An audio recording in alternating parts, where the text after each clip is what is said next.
교인들은 자기 나름의 믿음의 이유로 하나님의 말씀을 거역하고, 교계 지도자들은 자기 나름의 신학적인 이유로 하나님의 말씀을 거역하기도 합니다.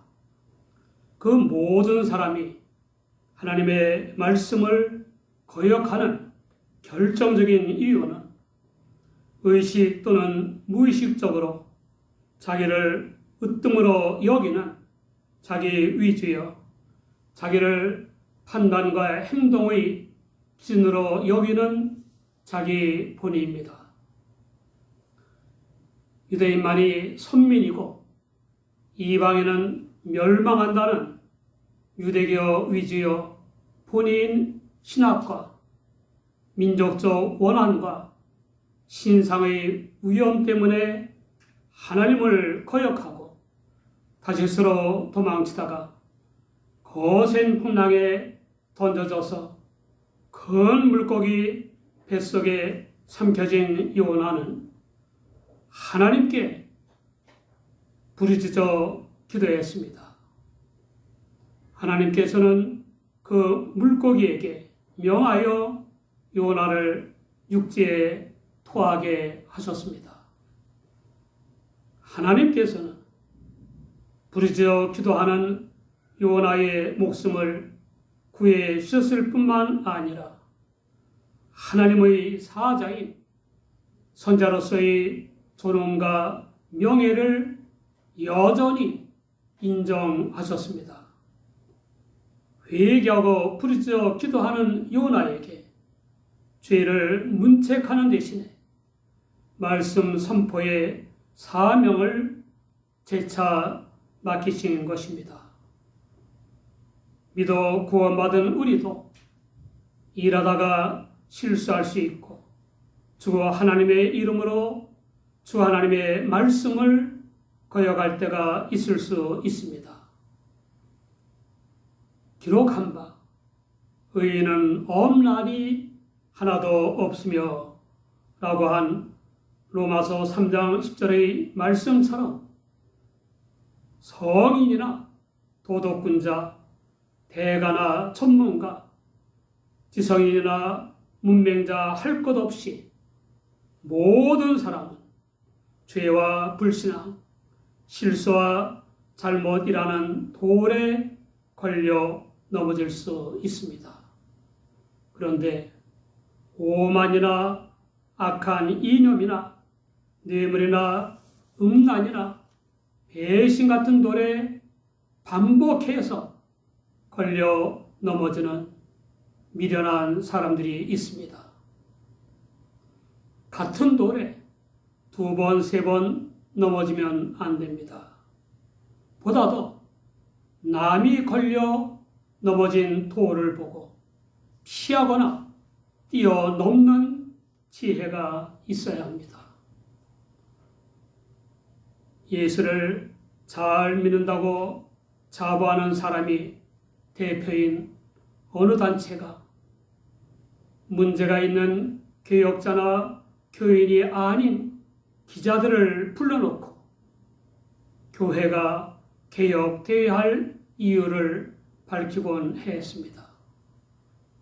그 일로 전국의 교회가 부패 덩어리인 것처럼 소문이 났습니다. 나만이가 가족들이 비리와 탈선을 알게 됐습니다. 고민 끝에 맏아들과 맏딸에게 좋은 반려자를 만나게 하기 위해서라도 집안을 개혁해야겠다고 생각했습니다. 집안에서 해결하지 않고 개혁 정신을 드러내려고 기자들을 불러 모으고 가족들이 비리와 탈선을 낱낱이 밝혔습니다. 아내는 바람났고, 셋째는 도둑질을 하고, 넷째는 마약 중독입니다. 그래서 개혁해야 되겠다는 결심을 했습니다. 그 사실이 매스컴을 타고 방방곡곡에 알려졌습니다. 며칠 후 나만이는 우리 집에 들어올 며느리감과 사육감을 구합니다 라고 신문과 방송에 광고를 냈습니다. 그런데 아직까지도 후보자가 한 명도 없어서 고민 중에 있다고 합니다. 주님을 믿어 구원받은 교인들이 천사로 바뀌는 것은 아니기 때문에 교회는 문제가 없을 수 없습니다. 이 당연한 사실을 탓하느라 전도의 문을 막는 사람이나 대속과 영생의 주님이 머리신 교회를 떠나는 사람들을 보면 심히 안타깝습니다. 교인들은 그런 사실을 알고 주님 안에서 성령을 좇아 하나님의 말씀을 배우고 훈련을 받으면서 복음 선교의 삶을 살다가 천국에 가야 합니다. 하나님께서는 아수르의 수도인 니느웨에 가서 말씀을 선포하라는 명령을 거역한 요나 선지자에게 풍파를 만나게 하시고 큰 물고기 뱃속에 삼켜지게 하여 깨닫고 회개하게 하셨습니다. 하나님께서는 개혁자나 교인들은 물론 불신앙과 죄 아래 사는 모든 사람이 돌에 걸려 넘어지면 개혁자들의 설교나 성경, 사람이나 자연, 역사나 사건, 꿈이나 환상 등을 통해 깨닫게 하십니다. 디모데전서 2장 4절을 보면 하나님은 모든 사람이 구원을 받으며 진리를 아는 데 이르기를 원하시느니라 라고 했습니다. 말씀이 육신이 되어 우리 가운데 거하신 주 예수님은 유일한 길이요 진리요 생명이신 중보자이십니다.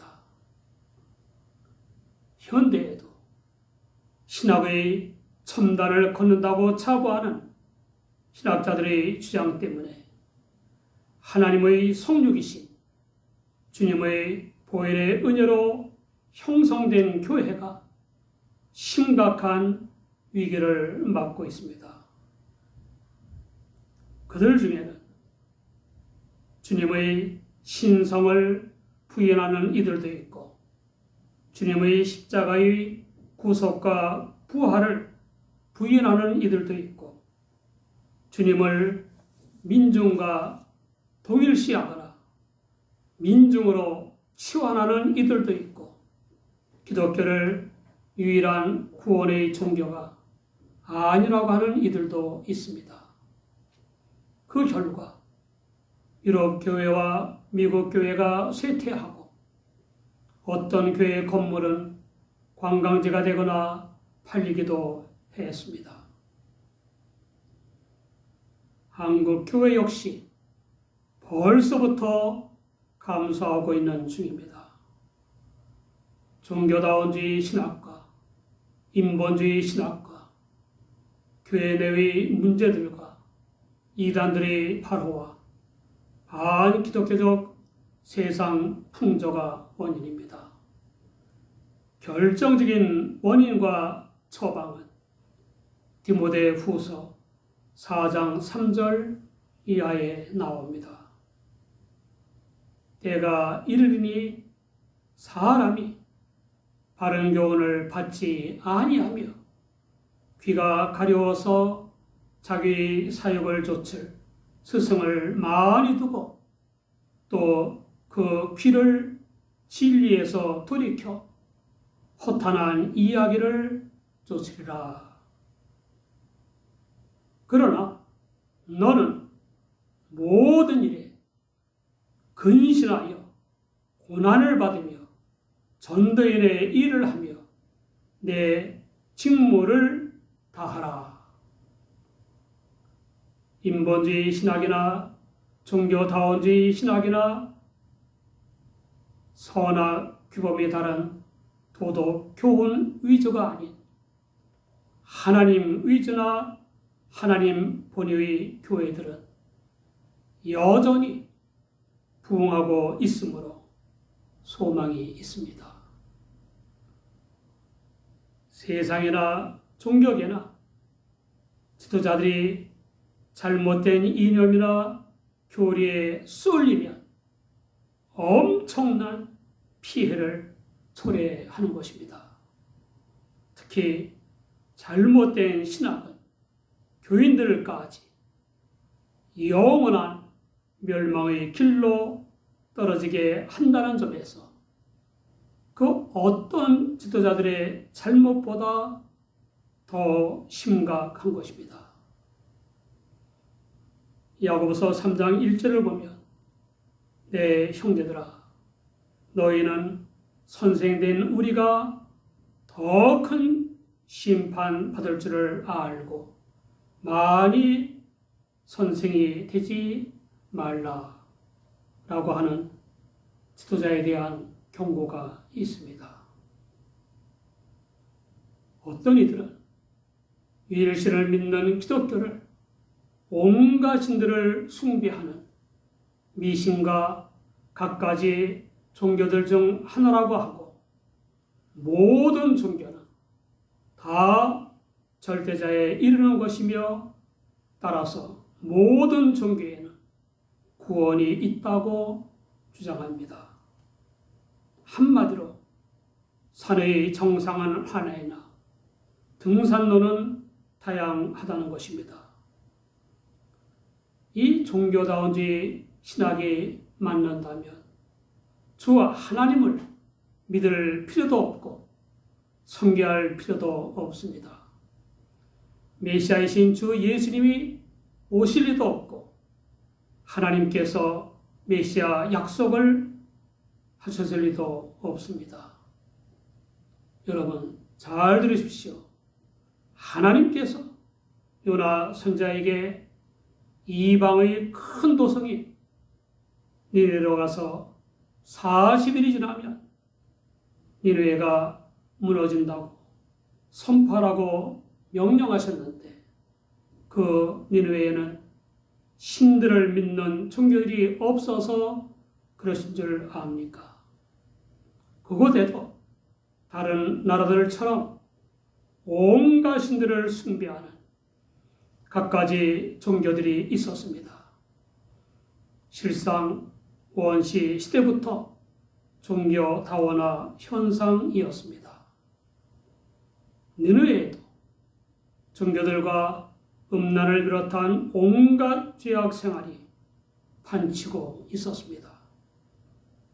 어느 정도냐 하면 사람의 하나님의 심판을 초래할 정도이었습니다.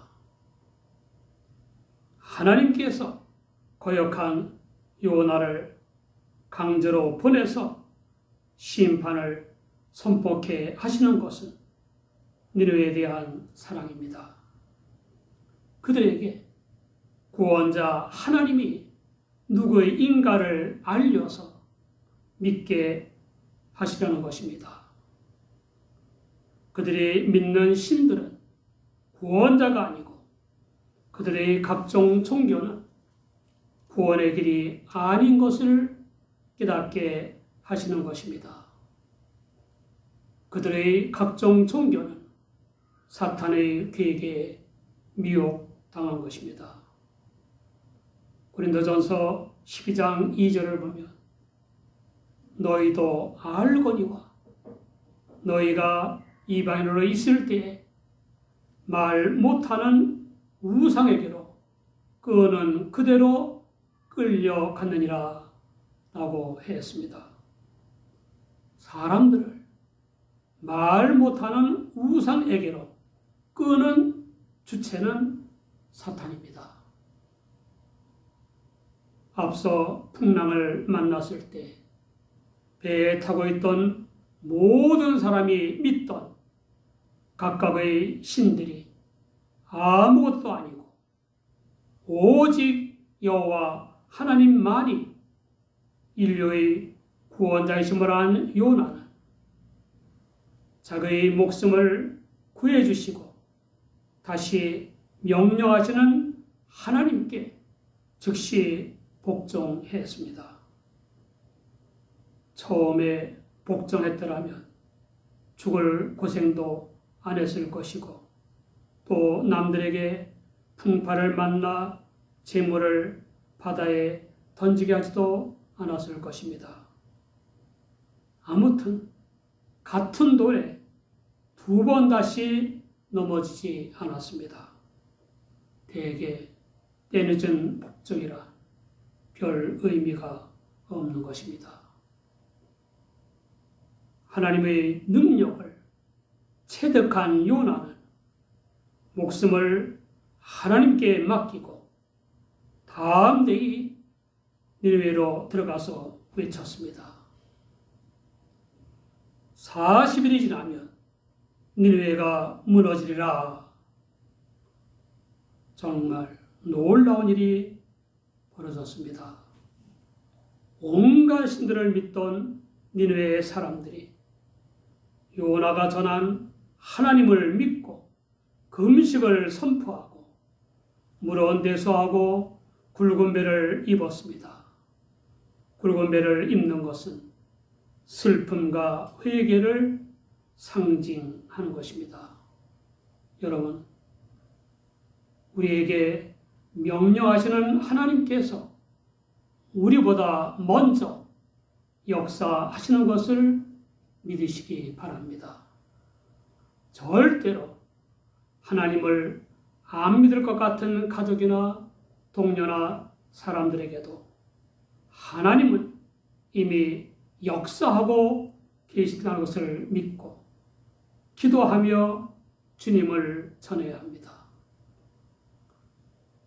하나님의 구원의 사랑은 인간의 상상을 뛰어넘는 것입니다. 요나의 선포에 대한 소문이 왕에게까지 들어갔습니다. 그러자 각종 종교의 문제와 도덕적 타락을 알고 있던 왕은 올 것이 왔다고 판단했습니다.